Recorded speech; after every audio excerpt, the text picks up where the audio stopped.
My name is Sally Ham, and I am a comparative politics major in New York University. Our professor recently lectured about the effects of colonial rule over developing nations and gave us a task to research on two specific countries. In this respect, Great Britain and Nigeria used to be a part of the same nation, but today they are two radically different countries. Of course, Nigeria was a colony of Great Britain, and it would be absurd to expect them to have the same level of development as Great Britain's. Yet, the mark of imperialism left by Great Britain is unmissable, conspicuous, and prevalent. I decided to look further into both nations, observing which path each country has decided to take in the past 50 years. Firstly, in order to gain more information on Great Britain and its significant political and economic transformations in the past, I decided to fly to Great Britain to talk to Professor Michael Yoon from Oxford University.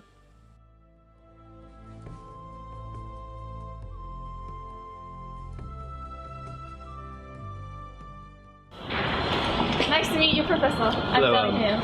Yes. Welcome to Oxford. Let's go inside. Lately, I've been wondering about the political and economic history for the past half decade or so. I visited you today to ask you about the current situation in Great Britain and the history that brought it to its present state. To really understand the current history of Great Britain, you've got to go back to the Second World War, because after it, there was a massive shift in the economy and in the political system. After about 15 years after the Second World War, Great Britain's economy became progressively more socialized, with many industries becoming nationalized. And while someone argued this is a purely economic shift, it was also a very big shift in the political attitude of the time, with, you could say, the entire spectrum moving from the right to the left, just being shifted over. But this is not to say it was an uninterrupted, for the past 60 years, an uninterrupted shift towards a social democracy. Especially under Margaret Thatcher, you saw the economy was being largely liberalized, partially because of an economy recession. But some might say that Great Britain is still a liberal democracy, but I would personally file it under social democracy.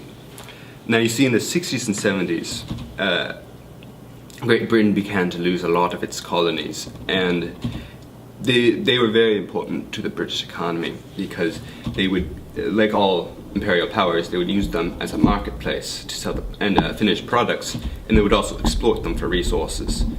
And the loss of these colonies hit the economy of Great Britain very hard and resulted in an economic recession. After talking to Professor Yoon, I was well informed with the Britain's current circumstances. However, knowing only about Great Britain was not at all going to help me understand the current situation in Nigeria. So, after contacting a plethora of professors of history of Nigeria, I got into contact with Professor Lin Choi from Stanford University. Nice to meet you.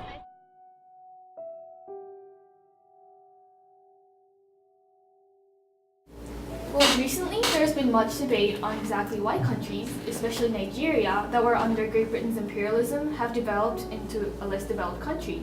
I wanted to find out exactly why this was happening. Well, it is obvious that Great Britain has had a relatively stable political situation over the past 50 years. Nigeria had revolutions after revolutions and power switching over military and civilian rule. This is obviously terrible for the country's economic state. In 1978, a new constitution styled an American presidential system was published, and the ban on political activity was lifted. So after Ibrahim Babangida took power, the SAP was launched. SAP, as you know, were policies implemented by the IMF and the World Bank in developing countries. These are supposed to allow the economies of the developing countries to become more market-oriented and then allow them to concentrate and move on to trade and production so it can boost their economy.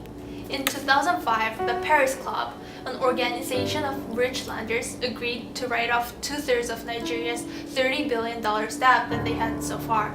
Although militants in Niger Delta demanded control over region's oil wealth, and although they still do, Nigeria became the first African nation to pay off its debts to Paris Club of rich lenders by April 2006. After talking to two prominent professors, I went back to New York University knowing more about the relationship between Great Britain and Nigeria.